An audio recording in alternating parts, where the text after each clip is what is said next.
नमस्कार दोस्तों, आप सभी का इस YouTube चैनल पर बहुत बहुत स्वागत है। दोस्तों, इस वीडियो में हम केंद्रीय शिक्षक पात्रता परीक्षा अर्थात सीटेट के गत वर्षों के प्रश्न हल करने के क्रम में आज हम लोग वर्ष 2015 नहीं 22 फरवरी 2015 को प्राथमिक स्तर के लिए आयोजित केंद्रीय शिक्षक पात्रता परीक्षा के भाग 1 जो कि बाल विकास एवं शिक्षा शास्त्र है। दोस्तों, इस भाग के सभी 30 प्रश्नों को हम बारी बारी से हल करेंगे। तो आइए देखते हैं कौन से ये प्रश्न हैं। दोस्तों, हमारा पहला प्रश्न है, निम्नलिखित में से कौन सा बच्चों के संवेगात्मक विकास के लिए सर्वाधिक उपयुक्त है? ए, कक्षा कक्ष का प्रजातांत्रिक परिवेश। बी, अध्यापकों की कोई भी सहभागिता नहीं क्योंकि यह माता पिता का कार्य है। सी, कक्षा कक्ष का नियंत्रित परिवेश। डी, कक्षा कक्ष का अधिकारवादी परिवेश। ए, कक्षा कक्ष का प्रजातांत्रिक परिवेश।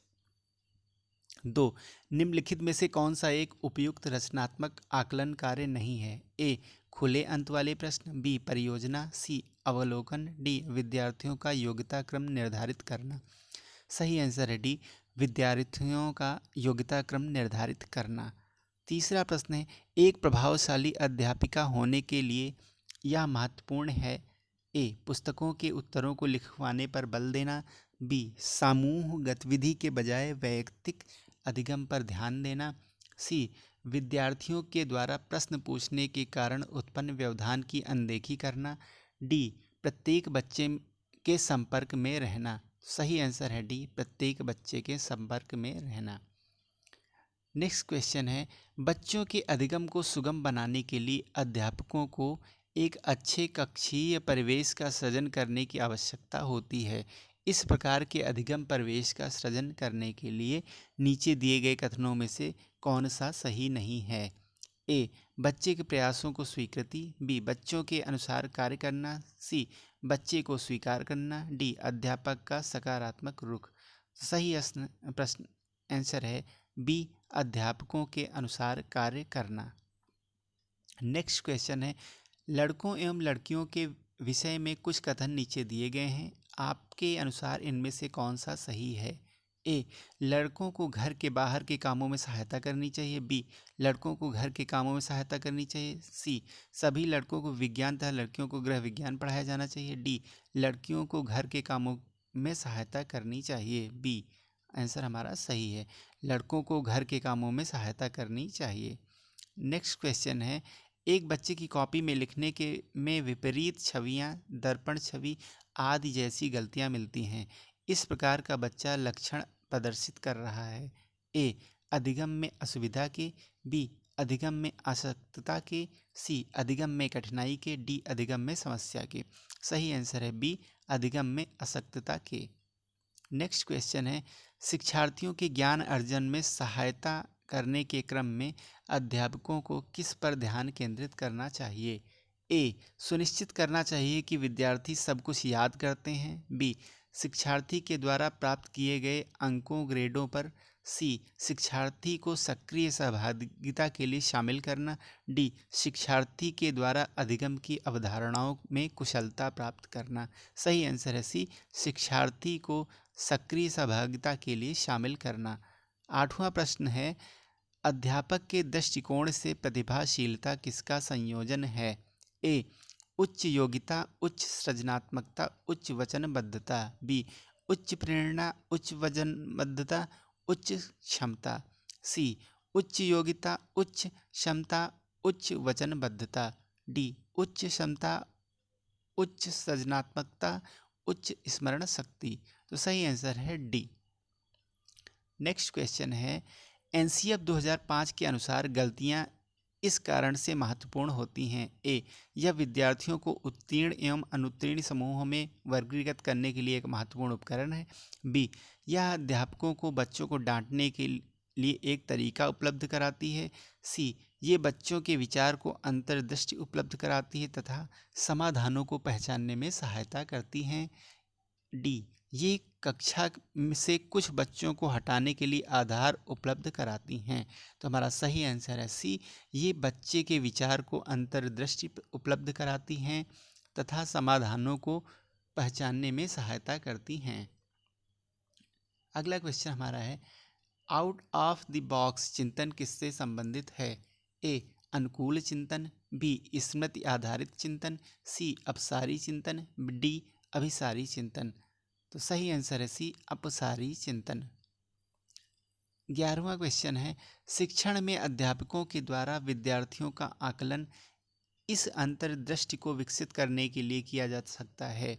ए, उन विद्यार्थियों की पहचान करना जिन्हें उच्चतर कक्षा में प्रोन्नत करना है। बी, उन विद्यार्थियों को प्रोन्नत न करना जो विद्यालय के स्तर के अनुकूल नहीं हैं। सी, शिक्षार्थियों की आवश्यकता के अनुसार शिक्षण उपागम में परिवर्तन करना। डी, कक्षा में प्रतिभाशाली तथा कमजोर विद्यार्थियों के समूह बनाना। सही आंसर है सी, शिक्षार्थियों की आवश्यकता के अनुसार शिक्षण उपागम में परिवर्तन करना।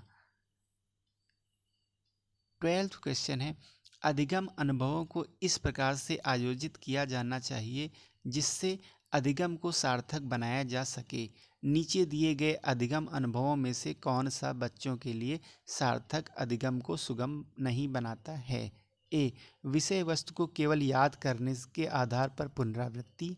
बी, विषय वस्तु पर प्रश्न बनाना। सी, प्रकरण पर परिचर्चा और वाद विवाद। डी, प्रकरण पर प्रस्तुतिकरण। तो हमारा सही आंसर है ए, विषय वस्तु को केवल याद करने के लिए के आधार पर पुनरावृत्ति। 13वां क्वेश्चन है, बच्चों को शाब्दिक या गैर शाब्दिक दंड देने का परिणाम होता है। ए, उन्हें कार्य करने के लिए प्रेरित करना। बी, बच्चे की छवि की सुरक्षा करना। सी, उनके अंकों में सुधार करना। डी, उनके स्वयं के प्रति अवधारणा को नष्ट करना। सही आंसर है डी, उनकी स्वयं के प्रति अवधारणा को नष्ट करना। 14वां क्वेश्चन है, निम्नलिखित में से कौन प्रारंभिक बाल्यावस्था अवधि के दौरान उन भूमिकाओं एवं व्यवहारों के बारे में जानकारी प्रदान करते हैं जो एक समूह में स्वीकार्य हैं? ए, भाई बहन एवं अध्यापक। बी, अध्यापक एवं साथी। सी, साथी एवं माता पिता। डी, माता पिता एवं भाई बहन। सही आंसर है डी, माता पिता एवं भाई बहन। 15वां क्वेश्चन हमारा है, विद्यार्थी को स्वच्छता के लिए प्रेरित करने हेतु उन्हें स्वच्छता समिति का सदस्य बनाना प्रतिबिंबित करता है। ए, प्रेरणा की सामाजिक सांस्कृतिक संकल्पनाएं। बी, प्रेरणा का व्यवहारवादी उपागम। सी, प्रेरणा का मानवतावादी उपागम। डी, प्रेरणा का संज्ञानात्मक उपागम। सही आंसर है ए, प्रेरणा की सामाजिक सांस्कृतिक संकल्पनाएं। 16वां क्वेश्चन है, निम्नलिखित में से कौन सा आयु समूह परवर्ती बाल्यावस्था श्रेणी के अंतर्गत आता है? ए, 11 से 18 वर्ष। बी, 18 से 24 वर्ष। सी, जन्म से 6 वर्ष। डी, 9 से 12 वर्ष। सही आंसर है डी, 9 से 12 वर्ष। 17वां क्वेश्चन है, आर्जो तर्क देता है कि भाषा विकास व्यक्ति की नैसर्गिक प्रवृत्ति से प्रभावित होता है, जबकि सोनाली महसूस करती है कि यह परिवेश से प्रभावित होता है। आर्जो और सोनाली के बीच यह चर्चा किस विषय में है? ए, चुनौतीपूर्ण तथा संवेदनशील भावना। बी, स्थिरता तथा अस्थिरता पर बहस। सी, सतत एवं असतत अधिगम। डी, प्रकृति तथा पालन पोषण विवाद। तो सही आंसर है डी, प्रकृति तथा पालन पोषण वाद विवाद।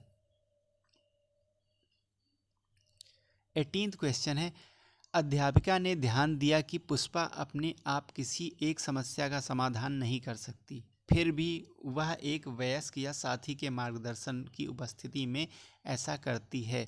इस मार्गदर्शन को कहते हैं ए, पार्श्वकरण।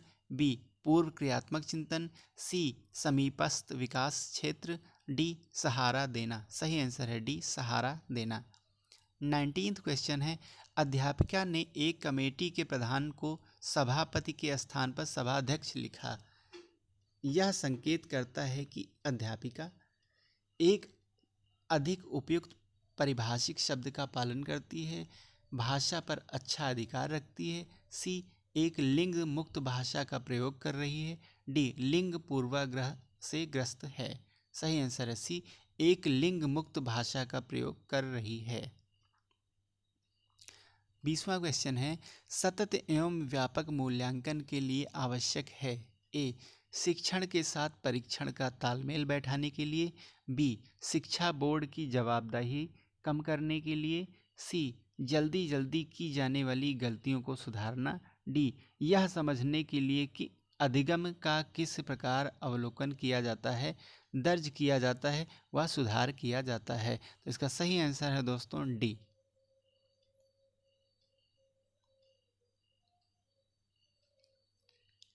21 क्वेश्चन है लॉरेंस कोहलबर्ग के सिद्धांत में कौन सा स्तर नैतिकता की अनुपस्थिति को सही अर्थ में सूचित करता है।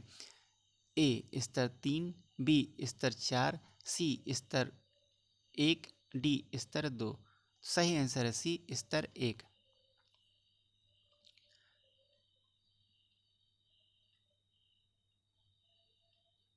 बाईसवां प्रश्न है निम्नलिखित में से कौन सा बच्चों के सामाजिकरण को प्रगतिशील मॉडल के संदर्भ में सही नहीं है। ए समूह कार्य में सक्रिय सहभागिता तथा सामाजिक कौशलों का सीखना, बी बच्चे विद्यालयों में बताई गई बातों को स्वीकार करते हैं चाहे उनकी सामाजिक पृष्ठभूमि कुछ भी हो, सी कक्षा में प्रजातंत्र के लिए स्थान होना चाहिए, डी सामाजिकरण सामाजिक नियमों का अधिग्रहण है। इसका सही आंसर है बी बच्चे विद्यालय में बताई गई बातों को स्वीकार करते हैं चाहे उनकी सामाजिक पृष्ठभूमि कुछ भी हो। नेक्स्ट क्वेश्चन है अधिगम में आकलन किस लिए आवश्यक होता है। ए ग्रेड एवं अंकों के लिए, बी जांच परीक्षण के लिए, सी प्रेरणा के लिए, डी पृथक्करण और श्रेणीकरण के उद्देश्य को प्रोत्साहन देने के लिए। सही आंसर है सी प्रेरणा के लिए। 24वां क्वेश्चन है प्रचलित योजनाओं में नई जानकारी जोड़ने को किस नाम से जाना जाता है। ए समायोजन, बी साम्य धारण, सी आत्मसातकरण, डी संगठन। सही आंसर है सी आत्मसातकरण। 25वां क्वेश्चन है हम सभी अपनी बुद्धि प्रेरणा अभिरुचि आदि के संदर्भ में भिन्न होते हैं यह सिद्धांत संबंधित है। ए वैयक्तिक भिन्नता से, बी बुद्धि के सिद्धांतों से, सी वंशानुक्रम से, डी पर्यावरण से। तो सही आंसर है ए वैयक्तिक भिन्नता से। 26 क्वेश्चन है वंचित समूहों के विद्यार्थियों को सामान्य विद्यार्थियों के साथ साथ पढ़ाना चाहिए इसका अभिप्राय है।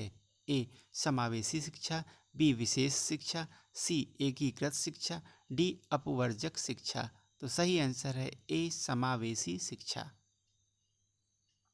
हम जानते हैं शिक्षा का समावेशीकरण यह बताता है कि विशेष शैक्षणिक आवश्यकता की पूर्ति के लिए एक सामान्य और एक दिव्यांग छात्र को समान शिक्षा के अवसर प्राप्त मिलने चाहिए।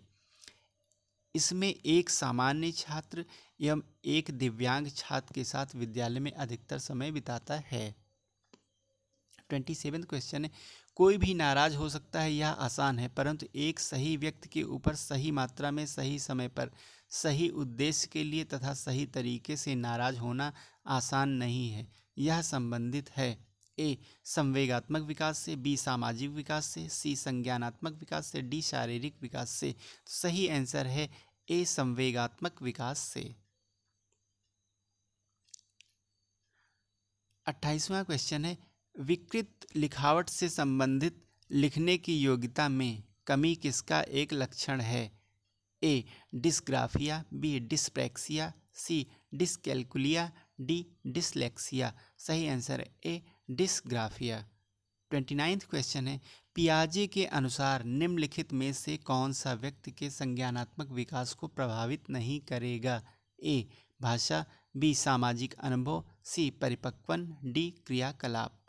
तो सही आंसर है बी सामाजिक अनुभव। 30वां और अंतिम प्रश्न है इनमें से कौन सा त्रितंत्रीय सिद्धांत में व्यवहारिक बुद्धि का अभिप्राय नहीं है। ए पर्यावरण का पुनर्निर्माण करना, बी, केवल अपने विषय में व्यवहारिक रूप में विचार करना। सी, इस प्रकार के पर्यावरण का चयन करना जिसमें आप सफल हो सकते हैं। डी, पर्यावरण के साथ अनुकूलन करना। सही आंसर है बी, केवल अपने विषय में व्यवहारिक रूप में विचार करना। तो दोस्तों, ये 30 प्रश्न थे जो आपकी परीक्षा में पूछे गए थे। उम्मीद है दोस्तों प्रश्न पत्र की यह सीरीज आपको पसंद आई होगी और आपके लिए बहुत ही लाभकारी सिद्ध होगी। Thank you.